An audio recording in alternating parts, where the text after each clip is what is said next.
Crocheting 101, How to Crochet for Complete Beginners. Brought to you by Club Crochet and produced by Louie's Loops. That's me.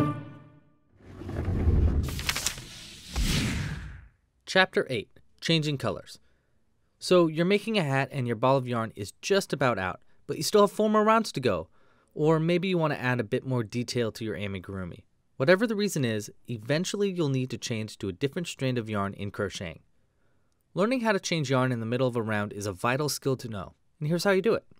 First off, we need to know how to crochet around a different strand of yarn and bring it with you.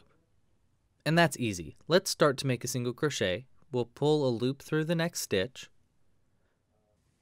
And before we finish it up, let's put our different strand of yarn in between the loops on the hook and the end of the first yarn. Now just finish the single crochet while kind of ignoring the new strand of yarn. You can pinch it down with your dominant hand and keep it in place better as you finish the stitch. We'll go ahead and do this a few times to somewhat lock in the new yarn.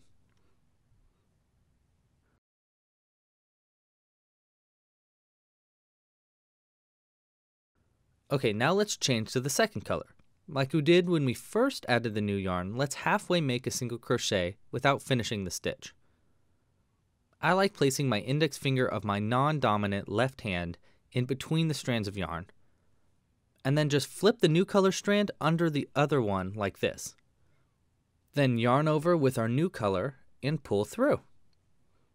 And now we're crocheting in our new color. You can work our new single crochets around the old color yarn to lock it in before cutting it so it doesn't fall apart too. When you get better at this, you can change colors really quickly and don't need to do those first few stitches before to lock it in. But for now, I would stick to a few stitches before changing colors to get the hang of it. Also, check this out.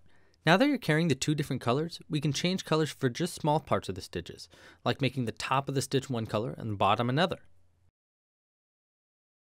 This can add some unique patterns to your stitches, and you can theoretically carry a bunch of different colors at once, but I wouldn't do more than 3 because it gets really confusing. And every now and then, if you're changing colors a lot, the yarn will get all twisted here, and you'll have to untangle it. You can do this by just making sure you cut the yarn you're done using earlier on and pull it out. Or if you're using 2 colors, just let go of the piece and hold each color in your hand and let the piece spin around and untangle itself. It's kind of a fun, easy trick I found to get the yarn unspun really quickly. I use color changes a lot in my amigurumi pieces to add details like hair and clothes and even tattoos. Mastering color changes can be really useful in crocheting, and it isn't even that difficult. One thing I'd like to note though, when you do color changes, try to stick to the same kind of yarn. There should be this little icon on your yarn right here telling you the basic type of yarn it is. This can be a good indicator to know if the 2 yarns are compatible for yarn changing. For example, you wouldn't want to use a bulky yarn like this with a smaller worsted weight yarn like this. Try it out a few times in your next project by simply putting one round in a different color than the last, or maybe even speckling a beanie with random color changes in between increases. Crocheting 101's home, clubcrochet.com, was created by my awesome friends over at Market House. Not only did they build out the amazing membership and online courses website, but they mentored and advised me along the way, and I so much appreciate them for that.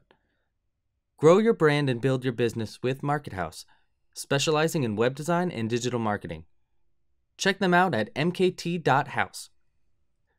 Thank you so much for watching. Crocheting 101 was independently created by me, Louie, with the support from my more than awesome Kickstarters that you can see on the screen now. This project took a really long time to complete, so if you liked it, please let me know by liking the video down below and subscribing and following Louie's Loops on any social media. Alright, when you're ready to move on, check out the next chapter down below or on the screen now. Pasta la pizza and happy hooking!